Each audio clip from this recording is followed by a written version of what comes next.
Welcome to this edition of the YAHOWAH blog. I am your host, Craig Winn. This program is episode 6 of Mohammed's criminal enterprise. The purpose of this program is to share with you the Hadith and Quran recitals that emerged from Mohammed's first successful terrorist raid.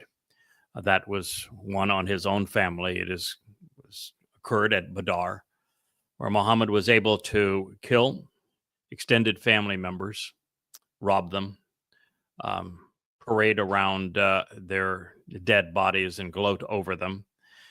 And it was a raid where both the Quran and the Hadith are in total agreement that the entire purpose of the raid had nothing to do with Islam, had nothing to do with Allah.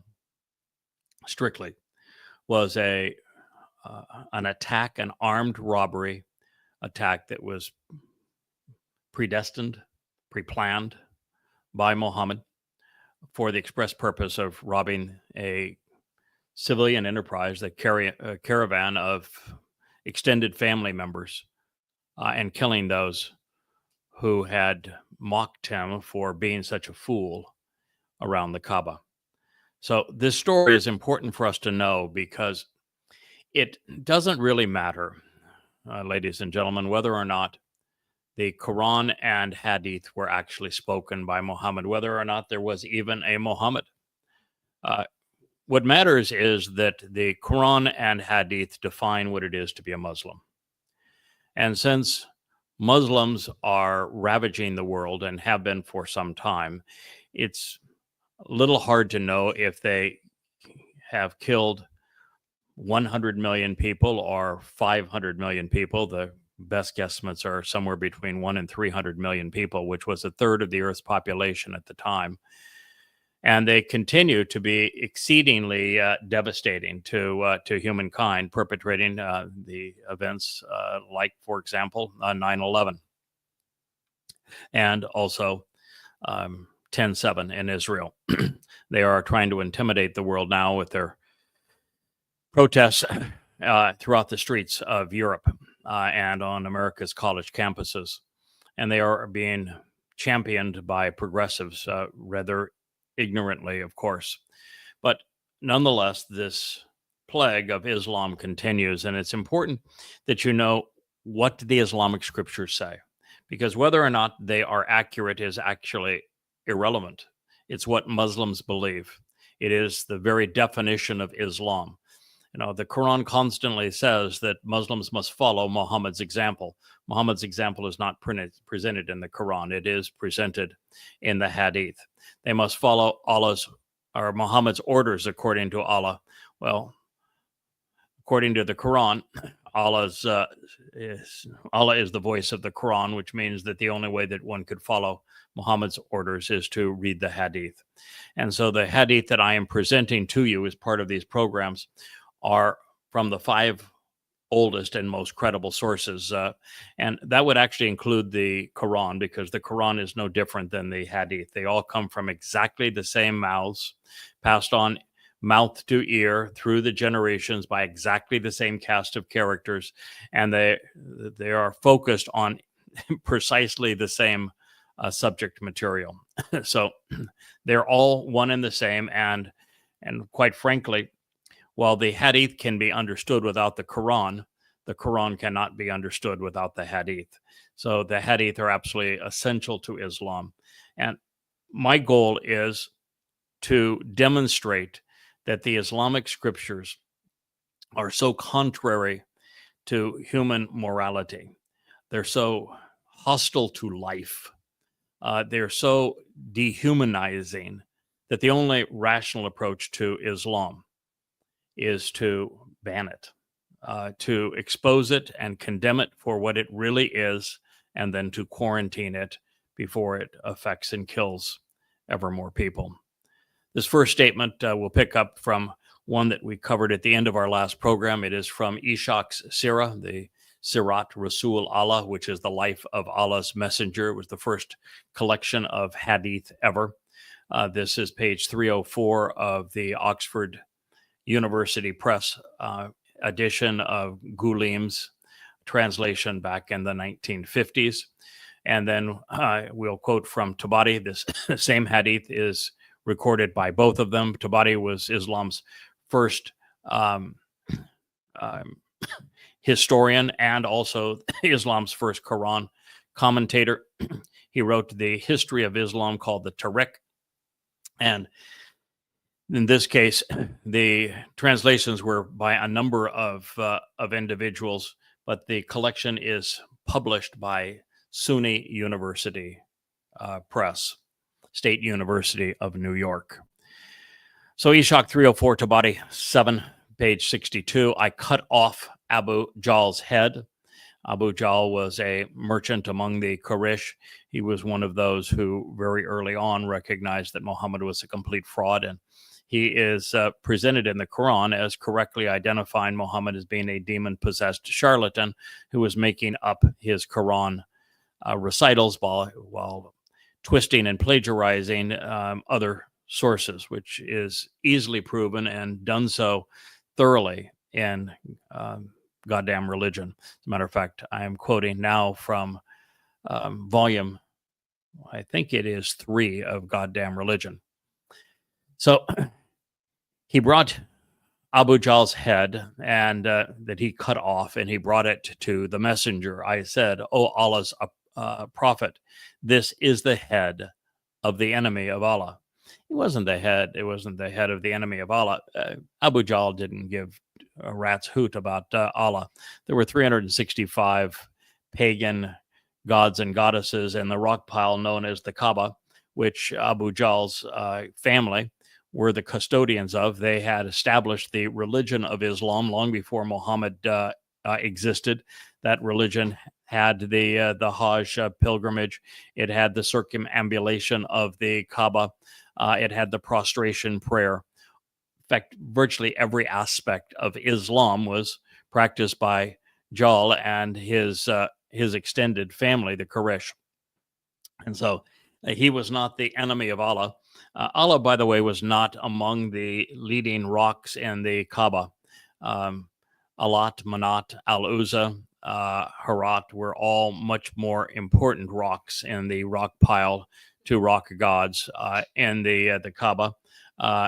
So he would not have been an enemy to Allah. He wouldn't have cared if somebody brought in another 1,500 rocks into the pile and added another one to the mess. So it's not true. And plus, when Muhammad was in Kaabaville, which was actually Petra, there was no Mecca at the time, he didn't speak of Allah. Now, the God of Muhammad in the early Quran recitals is either a nameless Lord called Rabbi, because the rabbi sold Muhammad Talmud readings to fill out his Quran, or called Ar-Rahman, which was the name that the Arab converts to Judaism in Yemen used for their God. So he could not have been an enemy of Allah, because Allah really doesn't make his debut until Muhammad left the Kaaba. Because, well, how do you speak of Allah being the supreme creator God of the universe when you're right there next to him and you can't even get him to roll over?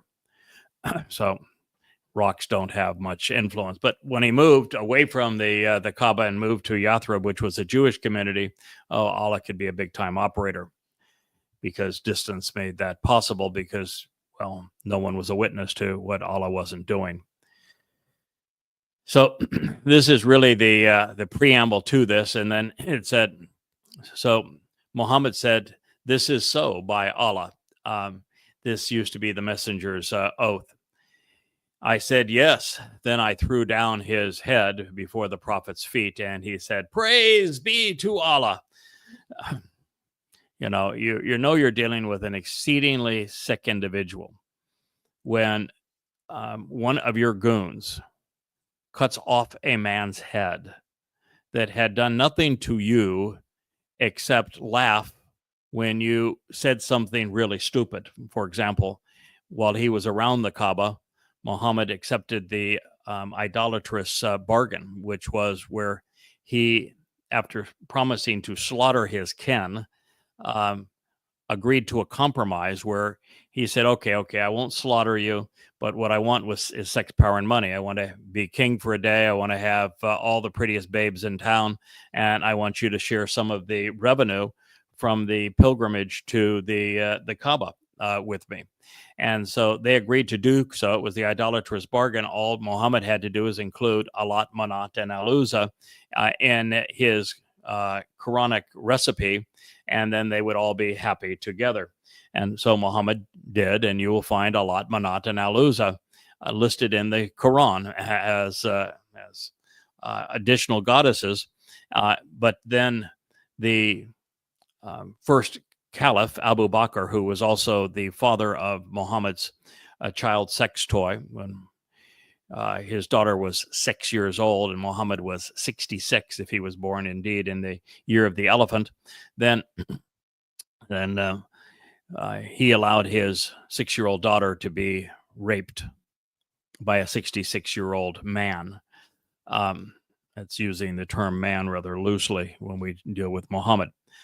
So he complained to Muhammad and said, wait a minute, I gave you my daughter, this whole thing, and you promised me we were going to be raiding and thieving, robbing people and raping, having a really good time, and we were going to be exonerated because, well, we were promoting a new monotheistic religion, and here now we're off raping and robbing and doing all the good stuff of terrorists, but you're telling me that that there are at least 4 gods in your monotheistic religion? I don't think so. So he didn't want to lose his child sex toy and his lone convert at that time. So Muhammad comes back out and says, okay. All of Allah's messengers speak on behalf of Satan. That's where we get the satanic verses. And so he says that Allah annuls what Satan threw in. Therefore, the idea is here that, well, the reality is that the Quran affirms that Muhammad spoke for Satan. And that is the satanic verses. The Abu Jahls of Kaabaville laughed and mocked Muhammad when he reneged on the idolatrous bargain. They laughed at him again when he excused that with the satanic verses. And then Muhammad, because he was so embarrassed, came up with the ultimate scheme. Yes, he imagined that while he was in bed with Aisha, she might have been 9 at the time, he would have been 69, that he imagined in the middle of the night he was visited by a winged ass. And maybe he was looking at a mirror if they had them at the time. Anyway, this winged ass was kind of shy, but nonetheless, his pretend pal Gabriel came and handed him the reins and said, "Okay, the ass is a little shy, a little queer here, but don't worry about it. You just jump on this ass, and we can ride this winged ass from here to Jerusalem. We can go and visit in the temple and meet all the Jewish big shots that you can pretend that you're part of now." And of course, that was the night's journey. It's detailed in the briefly in the Quran, mostly detailed in the Hadith. There's only one problem. Muhammad didn't know the name of the city that he went to was Jerusalem. He didn't know that the temple had been destroyed some 6 centuries earlier, and that all the Jewish big shots that he had that he claimed he met with were dead a long time ago, centuries upon centuries ago. But truth never gets in the way of people who believe in a religion.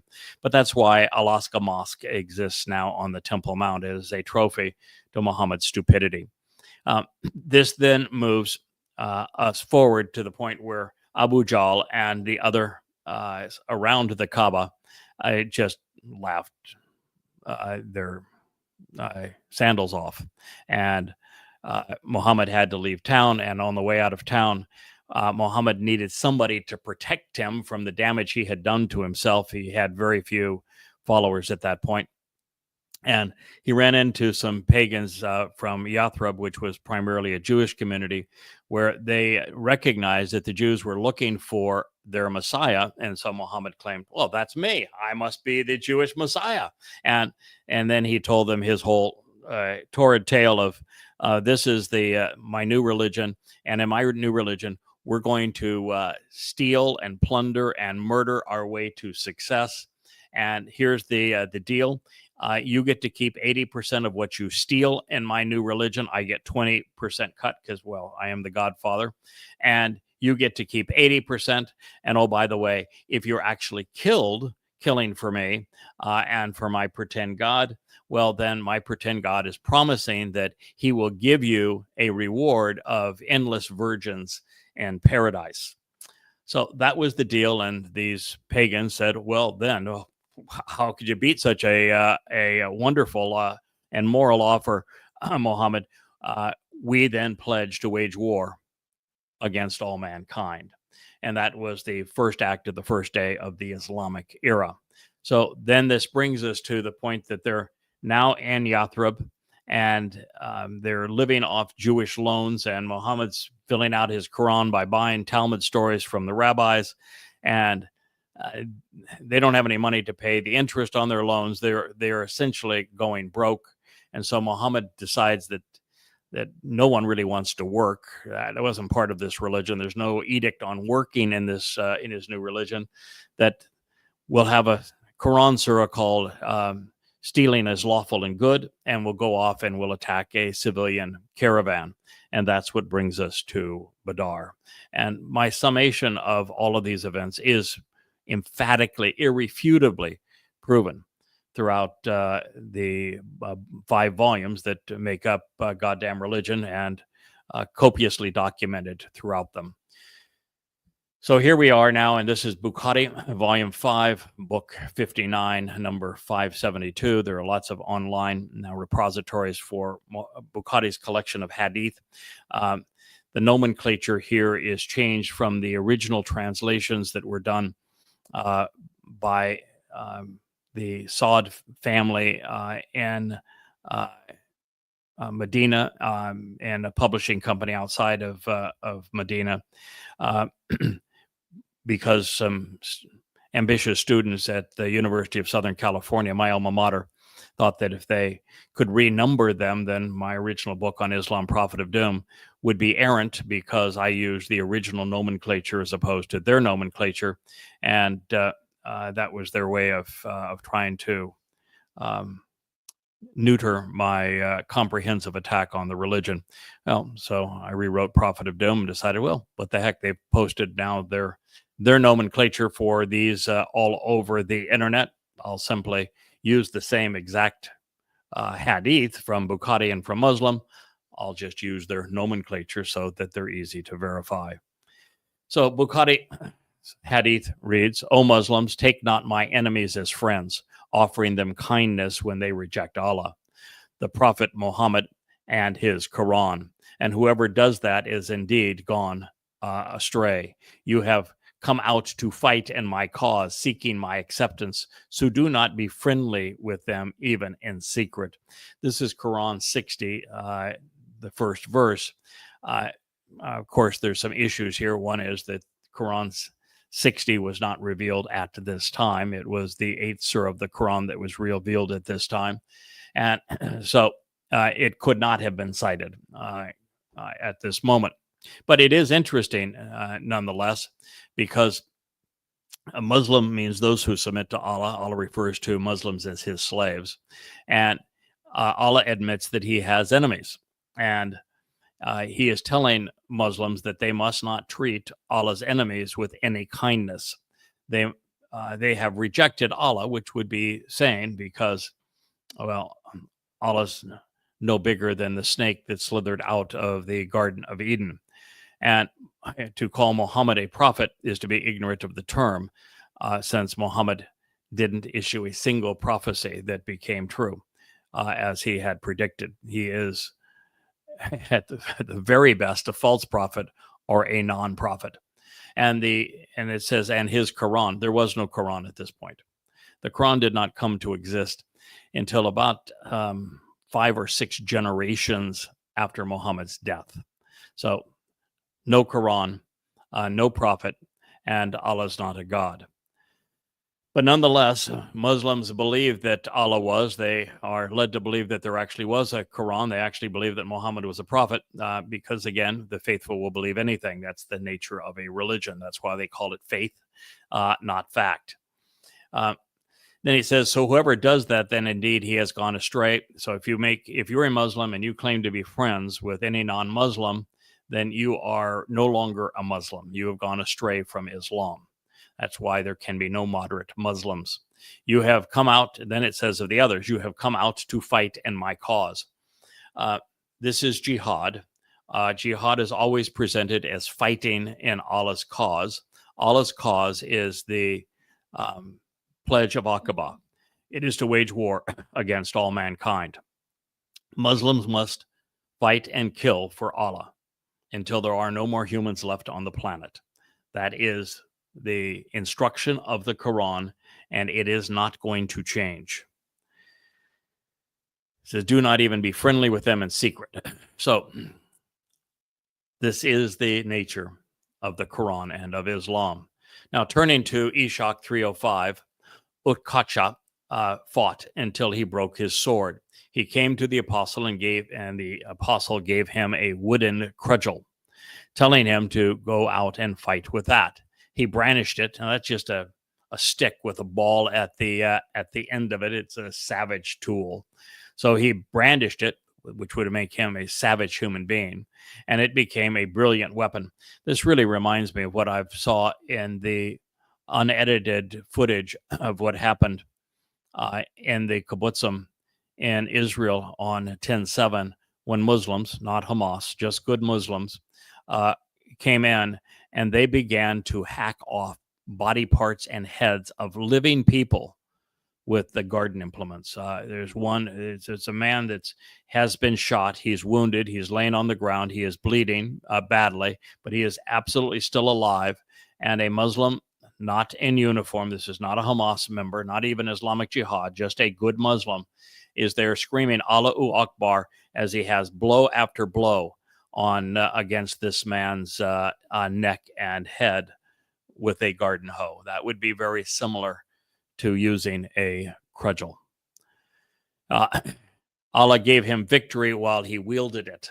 He took that weapon with him to every raid he fought with Allah's apostle until he was killed in the rebellion, which would be the war of compulsion, when Muslims fought against all of their Arab kin, giving the entire continent of Arabia, the subcontinent of Arabia, the option,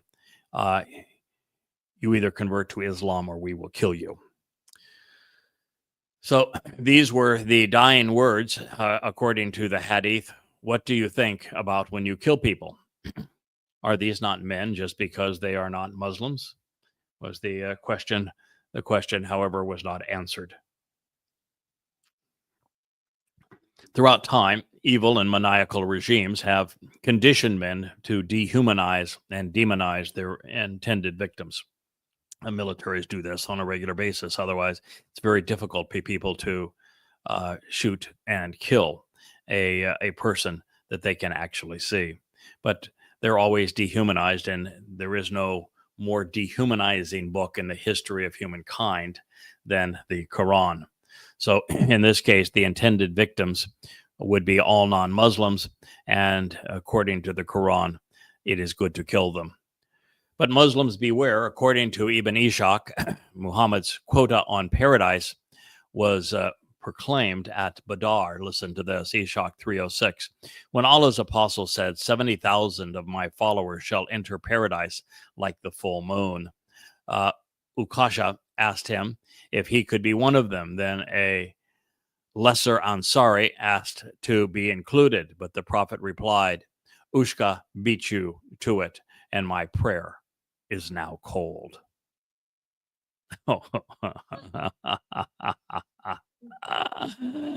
At this point in his quest for sex, power, and money, Muhammad's vision was no greater than plundering and slaughtering Arabs and Jews in Arabia. Inciting 70,000 fools to die for what he coveted seemed sufficient at the time.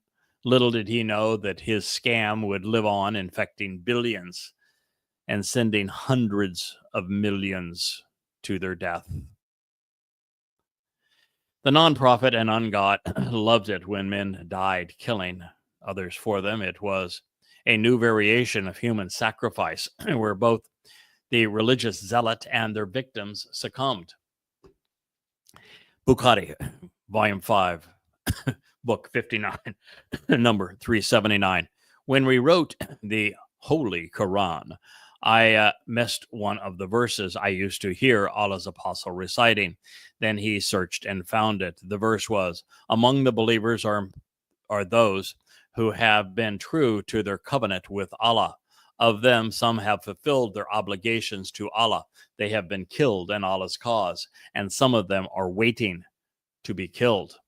Quran 33:23.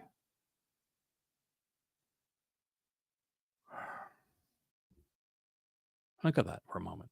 First of all, there is no evidence of a single letter being written of a Quran prior to sometime around 730 or 740.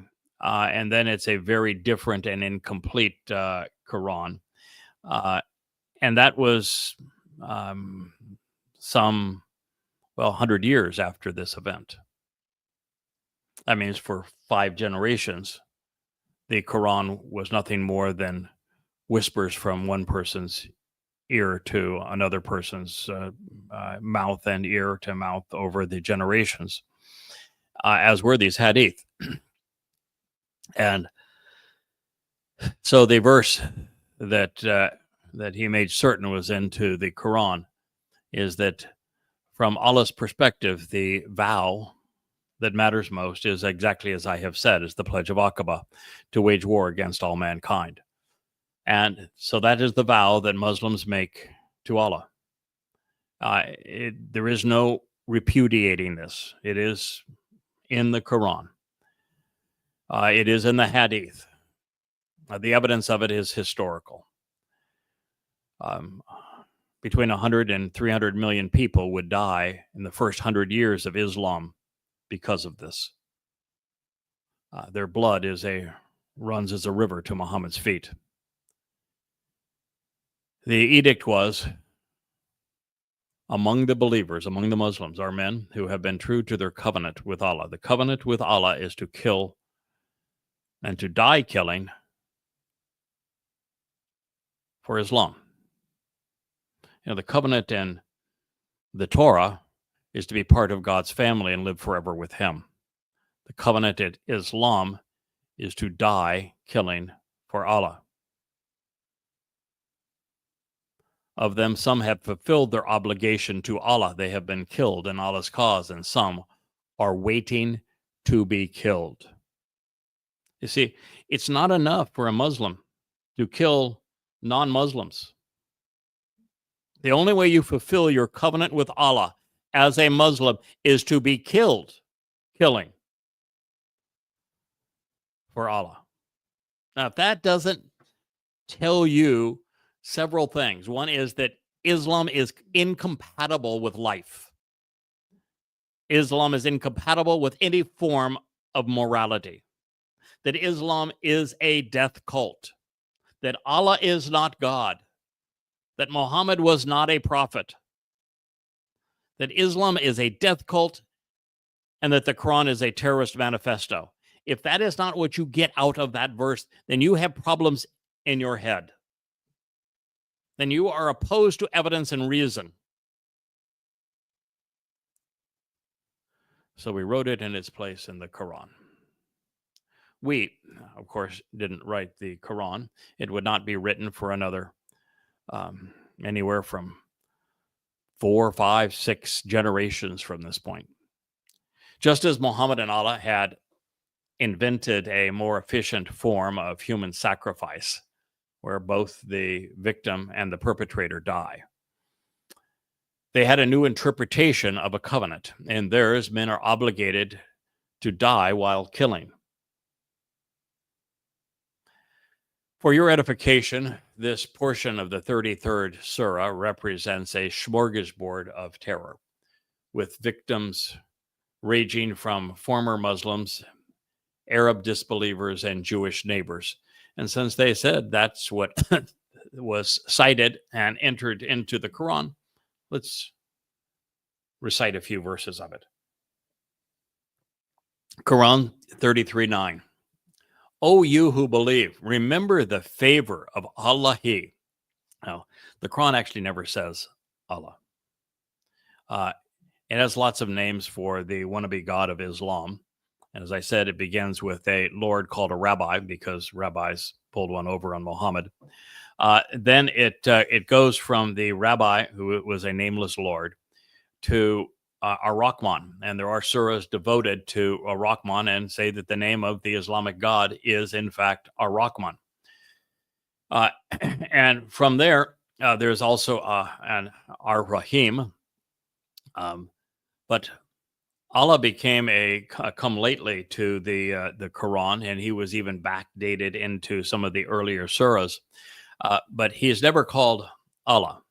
No, he is called either Allahi, Allaha, or Allahu.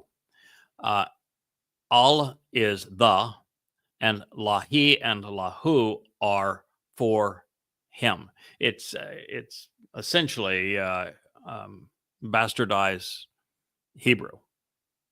You know, all in Hebrew is either on, upon, for.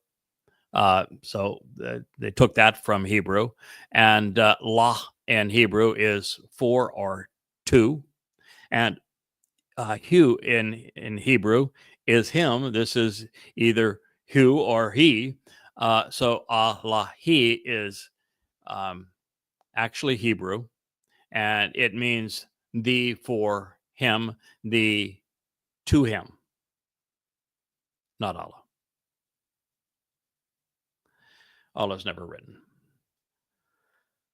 So remember the favor of Allahi, and it gets mixed up. Some places it's Allahi, sometimes it's Allahu, sometimes it's even Allaha, which is the feminine, so for her. Upon you, when there came to you men, and we sent upon them a wind and forces that you saw not. And Allahu is all seer of what you do. So what they're claiming here, this was the Battle of the Trench, where,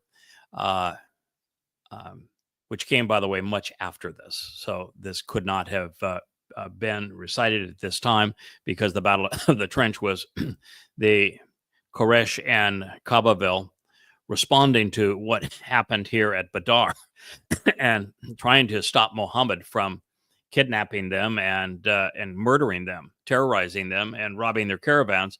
So they went to Yathrib to try to stop him. And Allah claims that his one miracle, his lone miracle, was that he caused the wind to blow in the desert. And now he's not even smart enough to know that the trench was dug around all of Yathrib. Couldn't be much of a trench because it's sandy soil, that sort of thing. You can't really do that. And that this trench was insurmountable, allegedly, by the merchants of Babel, Muhammad's kin. And so the great defense was that the wind blew. But the problem is that it encircled, allegedly, Yathrib.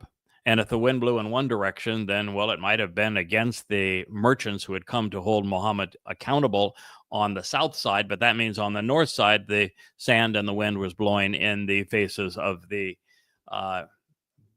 Muslims. And so wind just does not work for Allah. But Allah was not very smart. Nonetheless, this was his one great miracle. And of course, he said that the wind and the forces that you saw not, well, you saw not because, well, they weren't there. But nonetheless, Allahu, he is the all-seer of what you do. Oh, yes, the Gestapo is watching every move. Quran 33:10. When they came upon you from above you and from below you, and when eyes grew wild and the hearts reached the throats. But again, I can't help but pointing out to you that the Quran is nonsense here. This was Yathrib. There was no way to come from above Yathrib. It's a plain area of date farms. So no, there was no way to come from above. There was no way to come from beneath the soil of of Yathrib either. So there was no one coming from above, no one coming from below. And when the eyes grew wild and the hearts reached the throats, and you were harboring doubts and assumptions about Allahi. So in other words, the first Muslims were overwhelmed, and they had no idea how to defend themselves. And the Meccan merchants had their way with them. And so it was only because the Meccan merchants thought they had killed Mohammad and had eliminated the threat to them that they left, because they wanted nothing else there. They just wanted Mohammad to stop terrorizing them. And so when they went back home, then that's when Allah became the big shot here and said that, oh, yeah, you were worried that Allahi wasn't there to protect you, but he said the believers were shaken. It says here, 33:11, they're the believers. They were tried. They were shaken with a mighty shaken. 33:12, when the hypocrites and those who were filled with doubts and those whose hearts is a disease said, the promise of Allahu and his message to us is only a deceitful delusion. Yeah, it was all true. It's amazing that they would say that and that it would make its way into the Quran, since the people he's calling hypocrites were Muslims. Yep. If you're a Muslim and you don't fight to the death under, no matter what the circumstances are, killing for Allah, you become a hypocrite. And according to Allah, all the hypocrites have to be tortured in the hottest places in hell by Muhammad personally. So if you are a peaceful Muslim, your God hates you and he intends to torture you forever. Quran 33:13, and when a party of them said, "O people of Yathrib, no stand for you, so turn back," and a group of them sought permission, the prophet saying, "Lo, our homes exposed," when they, not exposed, they wished to flee. It's written at I mean, I can't say it's written at a third grade level, because I've read Dick and Jane, and I've read One Fish, Two Fish, Red Fish, Blue Fish, and I can tell you that those books actually use verbs. They have full sentences. This doesn't. It lacks propositions. It lacks pronouns. It lacks everything that would make it sane. So Allah is admitting that he had no influence over it. The Muslims were scared out of their tunics, and they, when the fight was taken to them, and this is the lone case where the fight was actually taken to Muslims, they peed in their pants. Quran 33:14. If they had entered upon them from its side, and they had been exhorted to al-fitna. Al-fitna is a strange word in the Quran. It is a trial and test leading to the treachery of renouncing Islam. But you have to be careful with that, because Allah will call a person's, man and woman's children, a al-fitna. So if al-fitna is treachery leading to the renunciation of Islam, then children are treachery leading to the renunciation of Islam. But anyway, and they had been extorted to al-fitna, leading to the treachery of renouncing Islam, they surely would have done it. They would have only hesitated a little.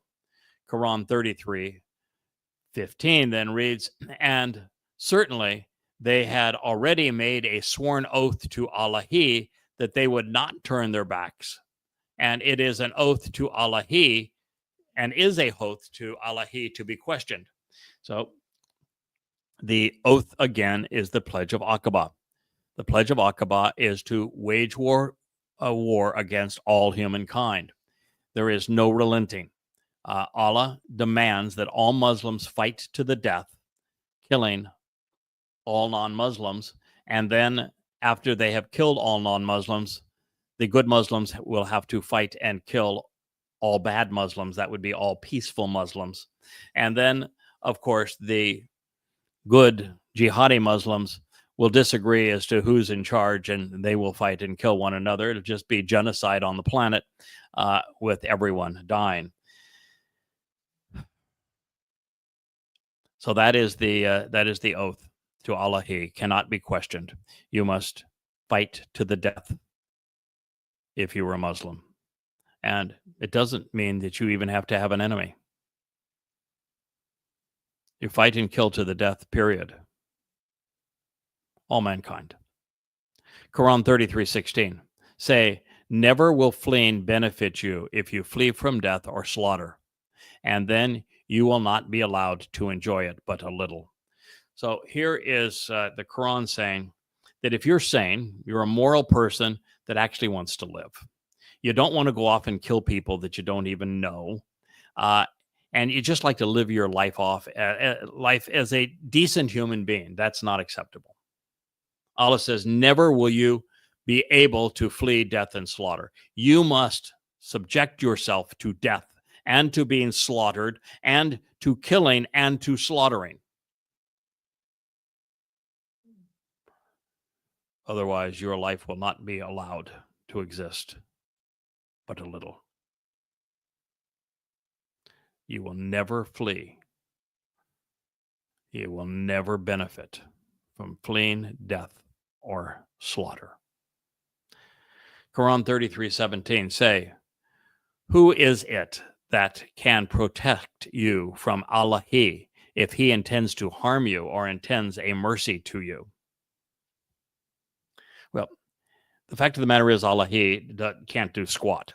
Allah has, as I say, all of the ferocity of a snake in the desert.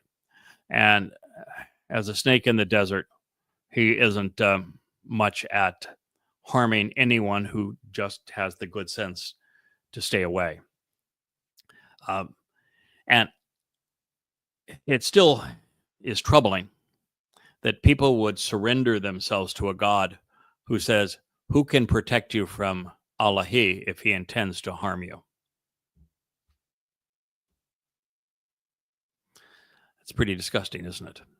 And his only mercy is allegedly that if you do as he demands and you are killed slaughtering others, then he's going to reward you with a brothel in paradise for being a horrible human being.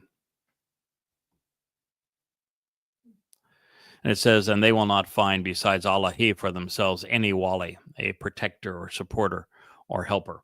And Allah's only help is in killing. Quran 33:18. Lo, Allah who knows those among you who hinder, who keep from fighting in Allah's cause, and who say to their brethren, come here towards us, while they do not show up for the battle, except a few. You are an enemy of Allah. You are hindering the cause of Islam if you are not showing up for battle. If you are not willing to keep your oath to Allah to fight to the death, you cease to be a Muslim. And since that is the requirement to be a Muslim, Islam cannot be tolerated. It is incompatible with life. Quran 33:19. The Quran forgot that they are. It just begins, unwilling to assist you.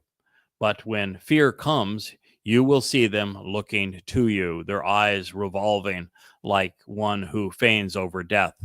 But when the fear departs, they smite you with their sharp tongues.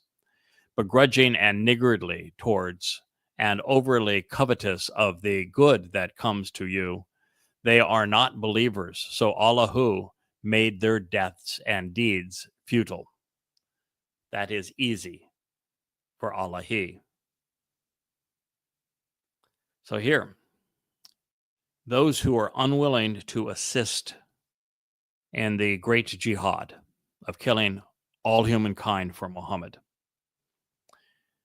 when they are going to be terrorized by jihadi Muslims.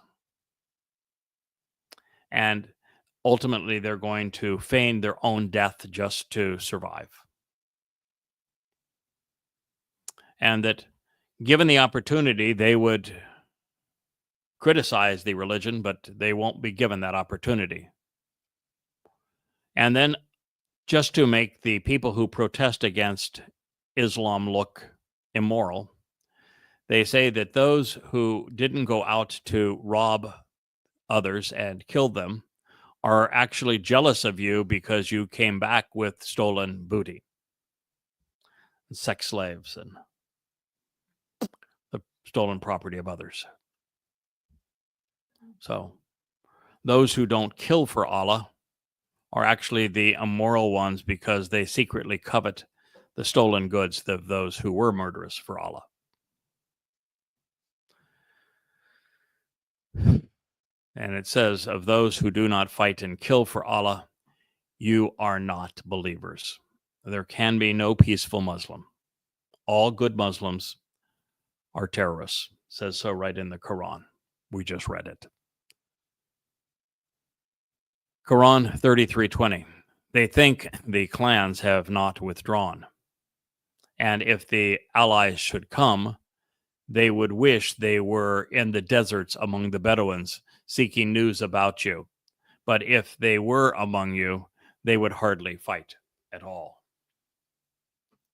The clans are the family members who came from Babel, which was actually Petra, to stop Mohammed and the first Muslims from killing them, from robbing them. And it says here that the peaceful Muslims would prefer not to be anywhere near any of this carnage. That peaceful Muslims are unwilling to fight. Excuse me. Quran 33:21. Excuse me. Lo, verily. This is an exceedingly sick statement. And it is the statement that negates what is being posted on X today, where MBS, the Crown Prince of Saudi Arabia, is saying that 99% of hadiths are bogus and only 100 of them are valid, that he's only required to impose the Quran. But the Quran right here is going to say that Muhammad is the best example for you to follow. And yet you can't follow Muhammad's example unless you know what Muhammad did from the hadith. And so it renders what MBS is proposing now absolutely moot and stupid. And I've called him out for it as well. Quran 33:21. Lo, verily, you have a noble paradigm and a good example for everyone to follow in the messenger of Allah, for him who hopes in Allah and the last day and remembers Allah much. 33:22. And when the believers saw the Confederates, they said, this is what Allah promised us and his messenger, and Allah and his messenger spoke the truth, and they did not increase them except in faith and in submission. This very story that we're chronicling now, which was the first blood in Islam, is the terrorist raid on Muhammad's kin in Badr, where the Muslims were there for the single purpose, by their own admission, which was to rob, plunder, and kill. I don't know, those three purposes. This was it. And the Quran and the Hadith glorify in robbing, plundering, slaughtering, murdering, abducting for ransom. This is what Muhammad was doing. And now we read that Muhammad, who was now a sand pirate, terrorizing his own extended family, robbing them, murdering them, and abducting them for ransom, was the proper example for Muslims to follow. So is it any wonder we witnessed the behavior of Muslims on 10/7, or that all of the terrorist Muslims who go off and kill Israeli citizens on a daily basis are any different than they are? Muhammad was the worst man who ever lived. He was a pedophile. He was a rapist. He was a mass murderer. He was a terrorist. He was a liar. He was a thief. He was incestuous. Muhammad was the worst man who ever lived. And here the Quran says he is the best example for you to follow. It is impossible to be a good person and follow Muhammad's example. If you follow Muhammad's example, you will be a rapist, you will be a pedophile, you'll be a mass murdering terrorist, you'll even be sadistic. You will engage in the slave trade. You will kidnap for ransom. You will lie. You will steal. That is the example of Muhammad. And it is clear, it is obvious, and it is sad that Islam has been allowed to survive. Quran 33:23.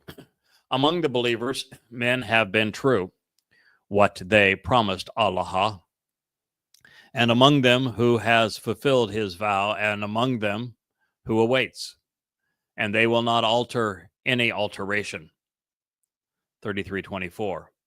That Allah may reward the truthful for their truth and punish the hypocrites, disbelievers, and wrongdoers if he wants, or turn in mercy to them. Lo, verily, Allah is oft forgiving, Rahman, merciful. Yep, he's an oft forgiving God that says, if you don't die killing for me, I'm going to torture you forever in hell.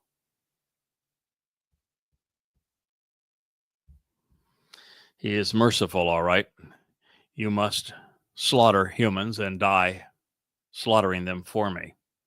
Nothing says mercy more than slaughter.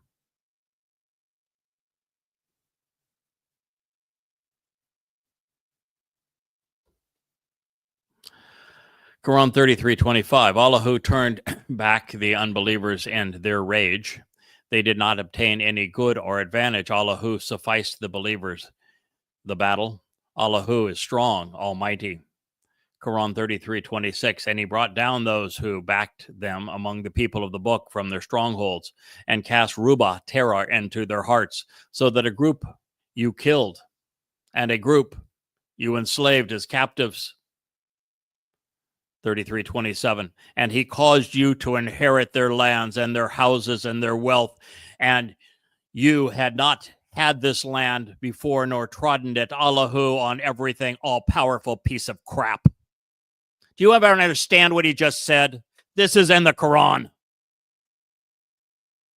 Allah is bragging that he caused Muslims to commit mass murder against Jews, that he terrorized the Jews who were doing nothing other than minding their own business as date farmers.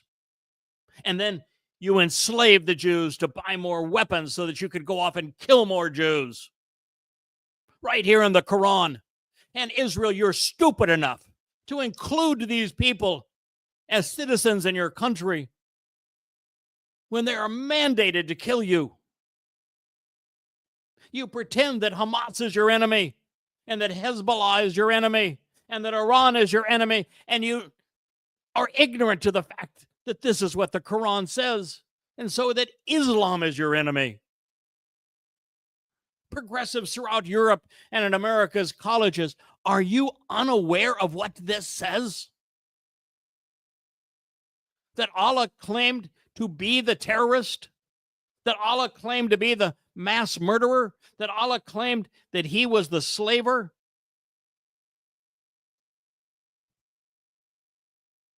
This is written right in the Quran. You can't change the Quran. All you can do is quarantine those who believe it, so they can't terrorize, kill, and enslave based upon this nonsense from this piece of crap known as Allah. And he brought down those who backed them among the people of the book. That's Jews from their strongholds. They didn't have any strongholds. They had homes. And he cast terror into their hearts. Yes, Muslims terrorize them just as they do to this day. So that a group, you killed thousands of them. And a group you enslaved as captives, selling the children so that you could buy more weapons. And he caused you to inherit. This is not an inheritance. This is armed robbery. This is genocide. Their land and their houses and their wealth stolen because you murdered them. And it doesn't even say here what it says clearly in the Hadith, that the women were raped.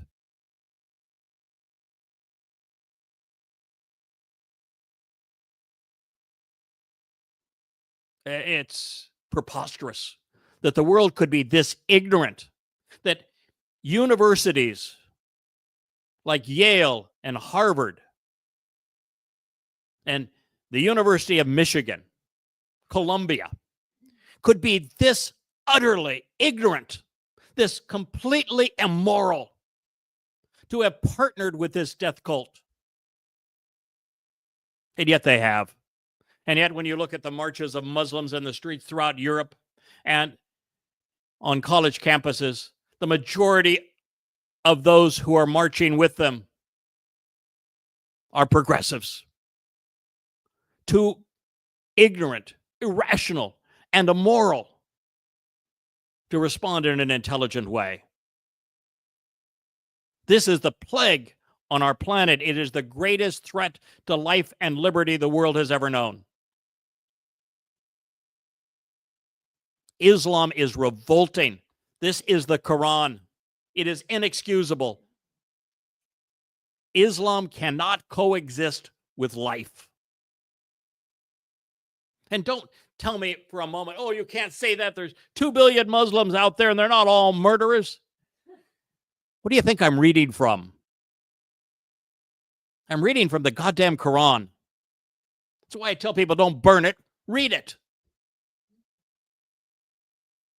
This is Islam. There is no other Islam. To pretend that the terrorists are corrupting their religion is utter nonsense. It shows the person making the statement is either completely ignorant or totally immoral. This is Islam. There is no other Islam. This is awful. It's hideous. It's more deadly than the bubonic plague. This is what Europe invited into its cities. Quran 33:36. It is not for a believing man or for a believing woman, when Allah and his messenger have decided and decreed a matter, that for them there should be choice in their affairs. So you want to get a Muslim to participate in democracy when it has this statement? No free will in Islam, no choice in Islam. A Muslim either capitulates and does as Allah and Mohammad have chosen, which is to wage war against all mankind, to act like terrorists, to be thieves, to be rapists, or good Muslims will kill the bad Muslims. This is it. A believing Muslim must be committed to wage war against all mankind. That is the matter that Mohammed and Allah have decided for them. There is no choice in their affairs. And whoever disobeys Allah and his messenger, he has indeed strayed into manifest error. Mohammed was a ruthless terrorist. He led 75 terrorist raids in the first 10 years of the Islamic era, this being one of them, and the first blood. Mohammed was a mass murderer. He was a slave trader. He was a thief. He was a pedophile by any definition of the term. He was a rapist.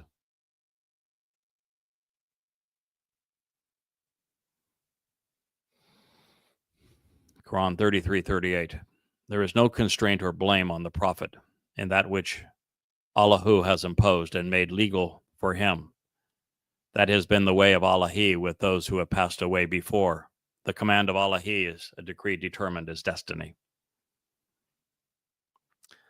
So the deal was that Muhammad made with his wannabe God, the wannabe prophet made with the wannabe God, is that we'll impose rules for everybody else, and they must die killing others. But those rules don't apply to us.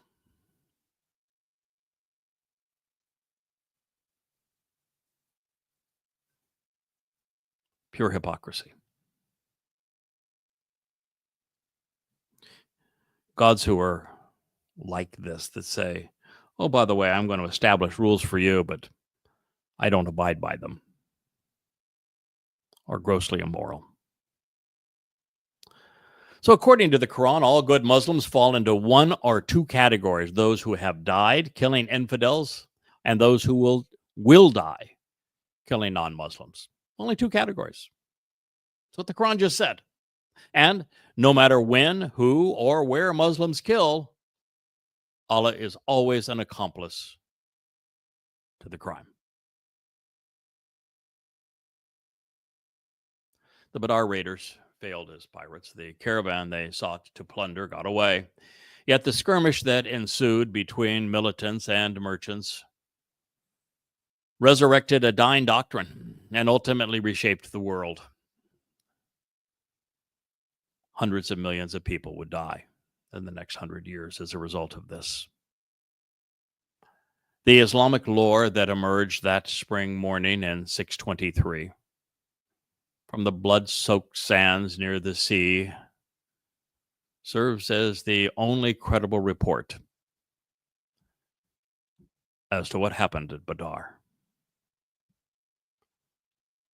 Nonetheless, here are some insightful lines spoken about the terrorist raid. The first was recited as a poem showing that I am not alone in authoring a Suratan. I have posted my Suratan challenge on a number of places. I didn't get much feedback from it, but nonetheless, I will continue to do my part to embarrass Islam. It's the most human and compassionate thing to do. Ishaq 3:15. It was so criminal. It was so criminal. Did I tell you that Islam is a criminal enterprise? It was so criminal. Can I read that again? It was so criminal. Men could hardly imagine it. Muhammad was embodied because of the bloody fighting. Let me read that again. I just want to make sure you've heard these words. It was so criminal. Men could hardly imagine it. Muhammad was ennobled because of the bloody fighting. I swear, we shall never lack for soldiers, nor army leaders, driving before us infidels until we subdue them with a halter above their noses and a branding iron. We will drive them to the ends of the earth. We will pursue them on horses and foot. We will never deviate from fighting in our cause, and we will bring upon the infidels the fate of the Ad and the Jurhum. Any people that disobey Muhammad will pay for it. If you do not surrender to Islam, then you will live to regret it.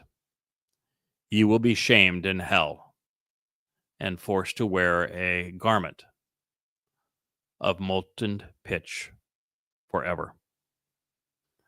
End quote. I'm going to read that again. But before I do, I'm going to just add a couple of insights so that you know what we're talking about here. There were never any soldiers during any time in Muhammad's life. The jihadists were all simply terrorists. They were never a trained soldier. There were never any generals over them. There was never any hierarchy. Nothing of the discipline of a military in any shape or form. And As I say, they only attempted to fight one defensive battle, and on that one, they all cowered. So there were no soldiers. There was no army. There was no army leaders. The statement about the Ad and the Jurim are part of the Islamic fables. Mohammad recognized that Allah hadn't done squat and had nothing to toot his horn over and pretend to be a god. So Allah routinely, probably 20 some times in the Quran, claims that he was the bestest of the terrorists and that he was super good at genocide and that he wiped out entire towns for literally no reason. And every one of the cities or towns that Allah claims that he wiped out, perpetrating genocide for, again, no reason, never existed. So I don't know what's worse. Bragging that you perpetrated genocide and you terrorized people, annihilating entire communities for no reason, or bragging that you did so in your Quran when you didn't actually do so. I'll let you ponder that one, but those are really the only two options. Either Allah did so and he was a savage terrorist and a genocidal maniac, and that he wiped out entire civilizations and communities. Or he bragged about doing so when they never existed.